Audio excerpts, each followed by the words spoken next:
County Human Resources Appointments and Equity Committee is now called to order. Madam Clerk, please call the roll. Good morning, everyone. It is now 10:06 a.m. As a reminder to all in attendance, this meeting is being recorded and live streamed on the county's YouTube page. Calling the roll, Ms. Turner, Present. Mr. Gallagher, Here. Mr. Miller, Here. Mrs. Conwell, Mr. Sweeney. Present. You have a quorum. Thank you. Can I have a motion to approve the minutes from the June 13th meeting? So moved. Second.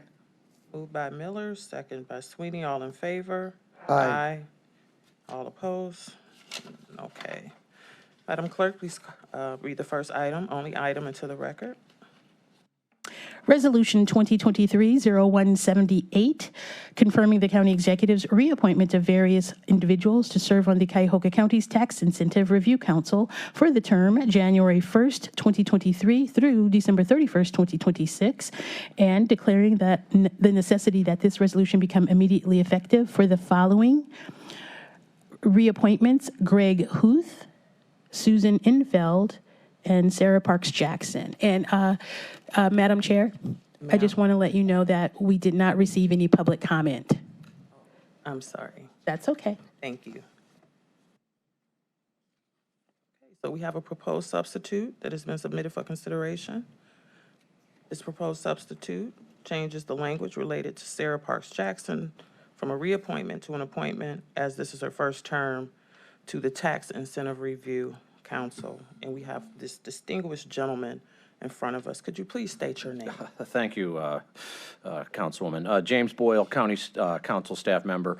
Before the committee members should be proposed substitute for Resolution R 2023-0178. The sole change in the original legislation to the one before you is changing Sarah Parks Jackson she was initially listed as a reappointment. She is in fact an appointment. She will be taking the place of Prentice Jackson, I believe was the prior one. And so that is the sole change for the proposed substitute before you. Madam Chair. Madam Chair. Councilman Miller? I'll make a motion that we accept the proposed substitute as the version of this resolution before the committee. Do you have a second? Second by Conwell. All in favor? Aye. Thank you, Mr. Boyle. Okay. We have the administration. Good morning, Madam Morning. Chair. Good morning. Zoe Toscas on behalf of the County Executive and pursuant to Section 5709.85 of the Ohio Revised Code, I'm here to recommend the reappointment of Gregory Huth to the Cuyahoga County Tax Incentive Review Council to a 3-year term that started on January 1st, 2023 and will end January 1st, 2026. We are requesting a second reading suspension. Thank you. Thank you. Good morning, Mr. Huth. How are you? And Madam Chair, if you could speak a little bit louder into the microphone, that would be great. Morning, everyone. I'm doing well so far. How are you? I'm well. Thank you for asking. So I'll start off a little bit about myself. I think most of you know that up until about last Tuesday, or starting about last Tuesday, I became an assistant law director. Been with the probably about half of my career, though, has been spent in development departments. I spent 4 or 5 years as either the director or assistant director of the Economic Development Department for the city of Cleveland. A couple of years for as a deputy director of the development department down in Cincinnati, and then deputy director of the development department here. So these kind of projects have been something that's always fascinated me. I've always liked to keep track of how they come together. That's why I've enjoyed being on the council for the last few years, because I get to sit with each of the communities and listen to what they're dealing with in making these projects work. Another thing I've been able to bring to the table, I think, was helping them understand how to manage the issues that they deal with when they have trouble with job creation numbers or investment numbers and things. I've always been able to talk through the issues with them. I've seen it from the developer side as well as from the city side. So that's why I've enjoyed serving in this capacity. Questions from my colleagues? Can you talk about how many communities in Cuyahoga County currently have agreements? There's probably about 60. Yeah, about 60. About 60. And what are the factors that the members of the TIRC review? Okay. Madam Chair, the agreements already require a certain level of investment by the developer, as well as a certain number of jobs created within a certain period of time after the investment's completed. So we always go through those numbers with them when we review their agreements. You know, have the companies met the investment targets? If they've completed the investment, have they met the job creation targets? The last couple of years in particular has been kind of interesting because with the pandemic, a lot of them were seeing job creation numbers that didn't fit their contracts because of the problems they were having with them. So we're helping them kind of figure out how to sort through those issues was part of the process last couple of years. So we had many agreements modified or canceled? Several of them get modified every year based on those issues. We've had a couple that we have recommended cancellations on over the years. One example of that is the project out in University Heights, where that target is. And they've just been struggling to find a redeveloper for that site. But the Turk only makes recommendations. We can only recommend to the local legislative body, and then that legislative body has to decide what to do with it. Okay. How have we ensured that the recipients of these exemptions are not practicing non-discriminatory hiring in its operations? Most often, Madam Chairman, those provisions are written into their contracts. Can't recall we've ever gotten complaints from the community over the issues such as those. Okay, can you talk a little bit about the steps in the process and the review process? Certainly, we'll sit down. The communities are required to report to us in advance of our meeting with them. There's folks in the fiscal staff who consolidate all that information for us. And then we sit and it's actually a report they have to submit to the Ohio Department of Development. So we then go through those reports for each of their projects. And if there are any standouts, we'll take note, like say they haven't met the investment or they haven't made the job creation. There's actually been several situations where they've well exceeded job creation numbers. So it's a process where we really do look at each agreement in one little step at a time. So. Okay. Have there been any challenges with them executing the recommendations? Any pushback? I would say we've got a little bit with that project in University Heights because they, like I said, they were struggling to find a developer, so they wanted to keep that exemption alive as long as they could. Okay. Can you talk a little bit about the school district side of this? Certainly, there's a school district participant in each of the meetings from each of the communities, and they have the opportunity to weigh in whether or not they think the exemption and the project is performing as it was originally agreed to.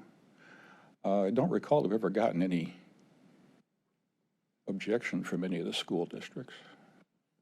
That's good. But they're all at the table, yeah. Councilwoman Conwell? Yes, good morning. Through the chair to Mr. Huth. Any sanctions when the agreements are not met? Madam Chair to the Councilman, I don't recall that we've faced that situation in the last 3 or 4 years. No. But in the past, there has been sanctions. Well, I don't know about before that. Okay, gotcha. But some of the agreements do have clawbacks written into them, but we don't, we've never seen one that we've had where it had to be exercised.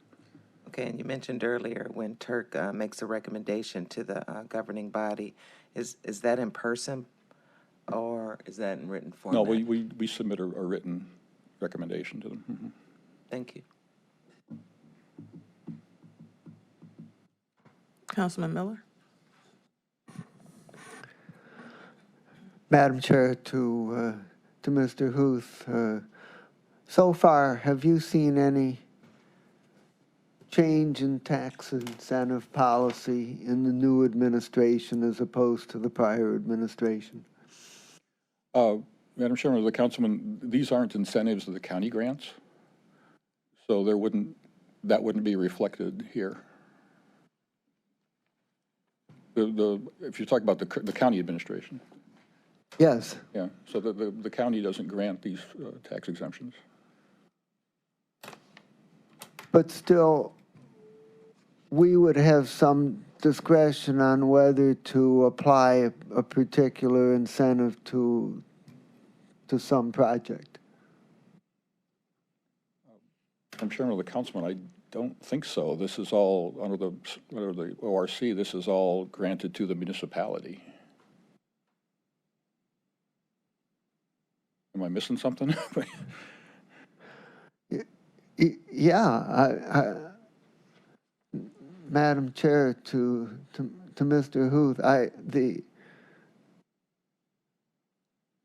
I presume the Tax Incentive Review Council, the reason you meet is to make certain decisions about whether to approve particular projects that include tax incentives, and I'm just wondering if there's any change in what kind of projects might be approved or not Madam approved Chairman by of the the Council. Review Council. Sorry, didn't mean to interrupt, but actually, we don't approve the agreements that we're looking at. The agreements have already been approved at the municipal level, and then they report to us as to whether or not the project is complying with the agreement that they've approved.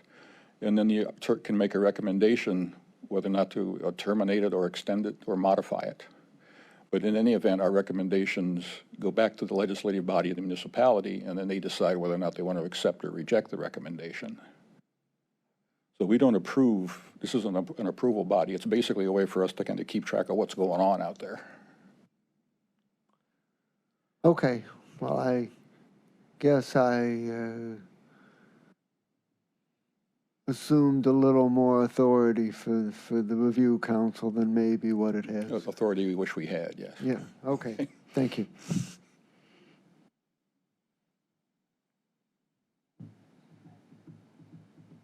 Is it? Okay. No, that's it.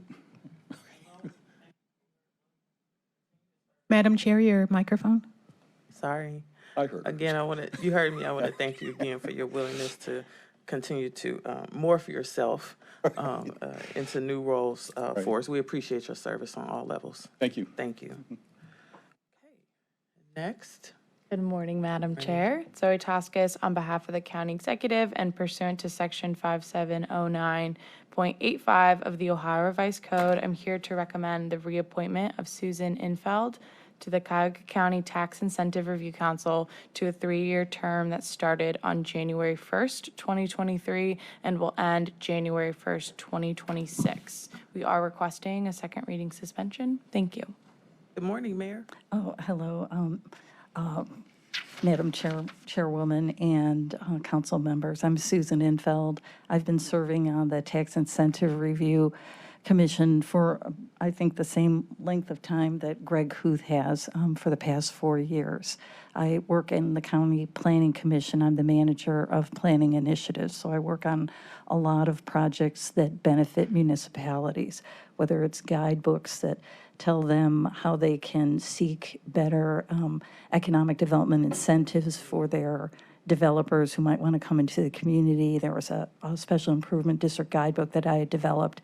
I'm in process of finishing up a community reinvestment area guidebook for the same purpose, something that will help municipalities when they're, weighing the types of incentives that they can offer to developers. And if they're not aware of it, and this sometimes happens with newly elected people, they're just not always aware of what's out there. So that's the purpose of these guidebooks. I also work on planning projects and various other things. Before I worked at the Planning Commission, and in some ways I was on the other side of the fence from the position that I've had for the past 4 years with the TURC. Because I was the mayor of a municipality and then also was a councilwoman before that. So the University Square project that Greg had mentioned, it was in University Heights. I was on the city council when it was approved and then saw that it didn't ever quite develop to what had been planned up through my time as mayor. And then even now on the TURC, I'm seeing from the other side of the fence the difficulties the municipality is still facing with getting that project up off the ground into something that will benefit the community. But I'm happy to answer any questions. Councilman Sweeney? Thank you, Madam Chairwoman. Yeah, Mayor Emeritus, how are you? I'm fine, thanks. How are you doing? Good. I just want to say I miss you. Oh, We had a thank nice you. run together, and you did an outstanding job as mayor and a partner to the region when you were doing your thing. You're humble, but no joke. No one really Oh, messed thank with you. you because when you talked, people listened. I just want to say thank you for playing this role, and with your new gig with the Planning Commission, I know we're in good hands. Oh, thank you. And through the chair, if we have any questions, you don't mind me calling, because on occasion we get specifics. Absolutely, yeah. Direct access to you guys from the council members is Mm-hmm. appropriate in your eyes? Yeah, I don't see any issues with that at all. I can, to address Councilman Miller's question earlier to Greg, explain, and sometimes when a different person explains, you hear it a little bit differently. Sorry, I sound very parental when I say that, but all parents understand that. We look at tax increment financing projects and community reinvestment area projects. And both of those are set up to do exactly what I had said those guidebooks that I explained earlier would do. They are incentives that a municipality can offer to a developer so that they can, get a tax advantage on the development project for a certain period of time. And what happened in University Heights with University Square was that the project never developed the way it had been intended to develop.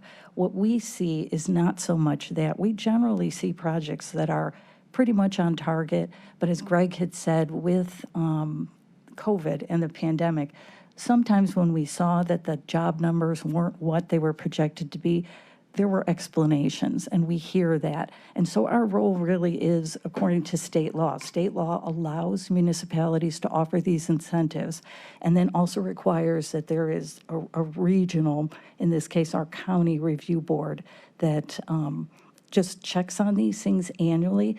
But the municipalities themselves are annually reporting to the Ohio Department of Development. And we are sort of the local arm of the Ohio Department of Development in this process. Thank you. Oh, sure. Thank you, Madam. Well, thank you. I'm glad that you addressed that concern that Councilman Miller had. I was going to ask you that question, so thank you for the foresight. Any other questions from my colleagues? Anything else you want to share? No, it's a really good group. And again, to be specific, state law requires that certain people are involved with this review process every year. So on the municipality side, there's always a representative from the school district. It's generally the treasurer and a school board member. The municipality sends representatives, and it's generally the finance director. Sometimes it's a council member, and then often there is a citizen representative. And so they come to us as a group of anywhere from about 5 to 7 or 8 people.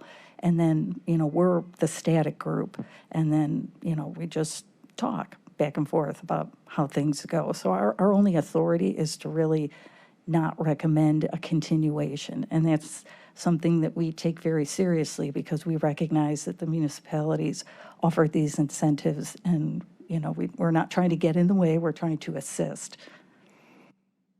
Thank you. That's very helpful. True public servants always find a way to continue to serve. So thank you again for your willingness. Oh, Appreciate you're you. very Oh, welcome. we have Thank you. one Oh, more, sure. Councilman.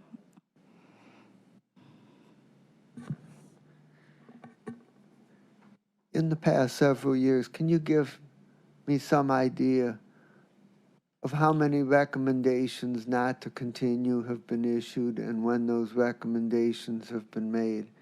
Have the municipalities generally followed those recommendations or not? I don't think we actually issued the recommendation, but I'll turn and look. I think what we did was tell people, we're a little concerned here. We don't want to have to do this, so we're going to talk to you again next year. But I'm going to turn around and, yeah, generally, people are compliant.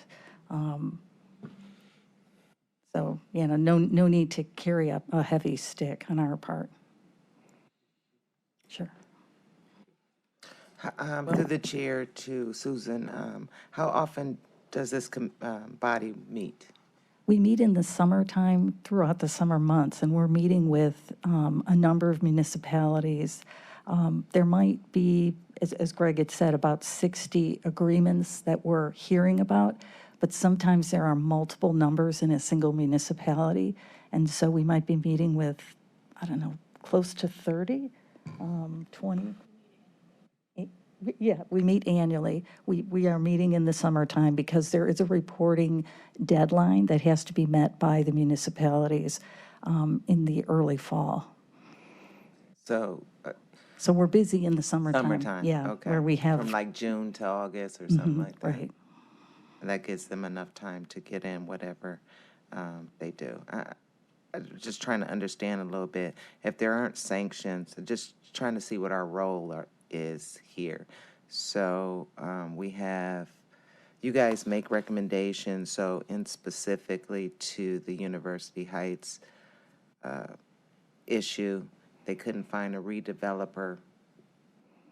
What is our role then as a tax review council if they, do they keep pushing it back or, I don't.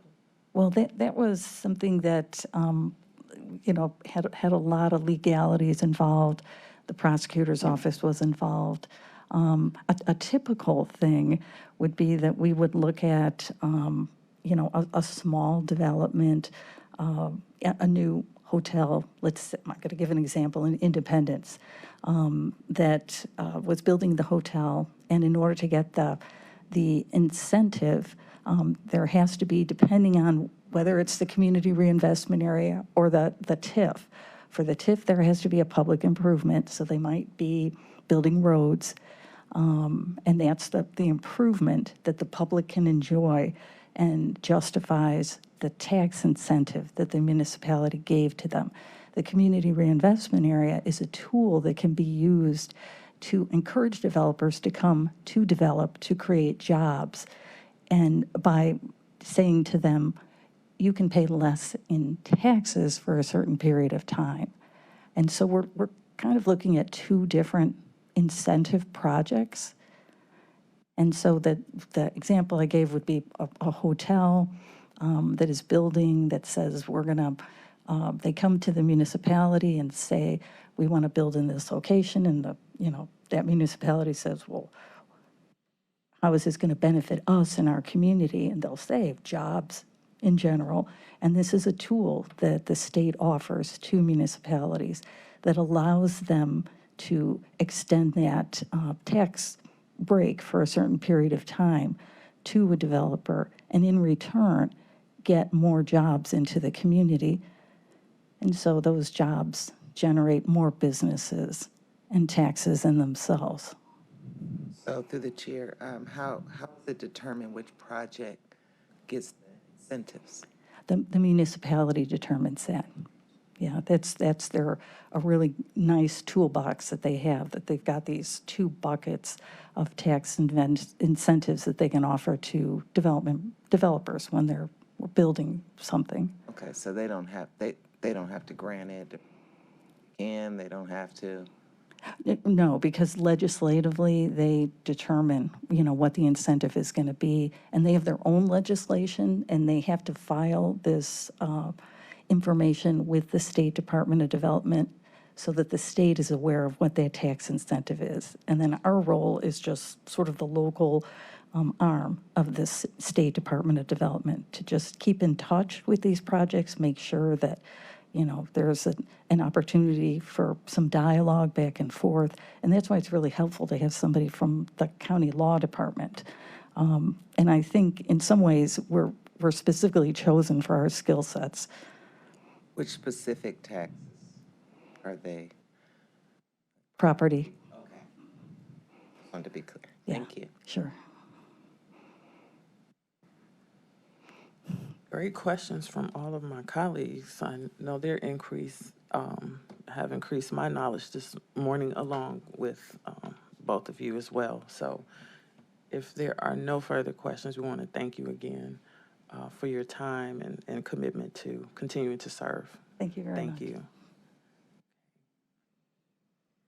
Madam Chair, Zoe Toscas on behalf of the County Executive and pursuant to Section 5709.85 of the Ohio Revised Code, I'm here to recommend the appointment of Sarah Parks Jackson to the Cuyahoga County Tax Incentive Review Council to a 3-year term that started on January 1st, 2023, and will end January 1st, 2026. We are requesting a second reading suspension. Lisa Rocco is here to present on behalf of Sarah. Thank you. Marco, good morning. Good morning, Madam Chair and Council.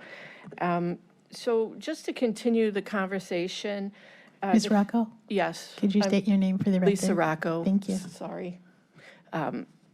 So the fiscal officer is tasked with being in charge of this council, and his or her representative the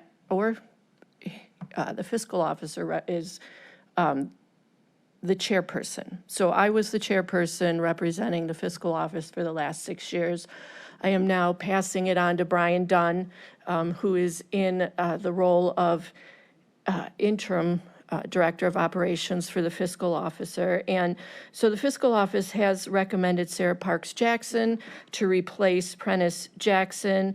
And for the reason that, as Susan said, you know, the members were picked for their expertise. And I think Sarah will be a great addition, as council has just approved her to be the new Director of Housing and Community Development. And in her past roles with her housing advocacy, her, overseeing the HELP loans and the Heritage Home loans, her expertise, and I'm happy that she said yes, and I hope that you as the committee will say yes to her appointment, will then finalize what a great team we will have and be able to review. And to your question, we don't have a lot of authority. We are the arm of the State Department of Development. You know, we can say, yes, you are in compliance, we will allow you to continue for another year, or as in the case of University Heights, we called them back to the table last year and said, look, we're considering not moving this forward because there has been no movement. You're not in compliance with your agreement. And I think that's the only real authority we have. But whether or not council, the local council will agree with us is up to them in their role as the legislative body. Is that it? You have a question?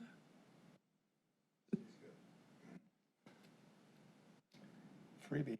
Thank you very much. Thank you. Can I have a motion to move this item to the full body of council for second reading under suspension of the rules as amended? So moved. Second. Cromwell and seconded Gallagher, all in favor. Sweeney? You said it a thing today. Aye. Say nothing. No, right? She's pulling you in, you didn't say nothing. No, it's been moved and seconded, all in favor. Aye. And for the record, that was Sweeney who seconded.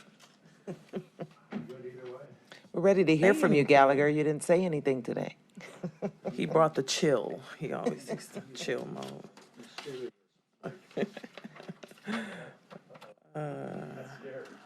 Okay, is there any miscellaneous business? Seeing none, this meeting is adjourned. Thank you.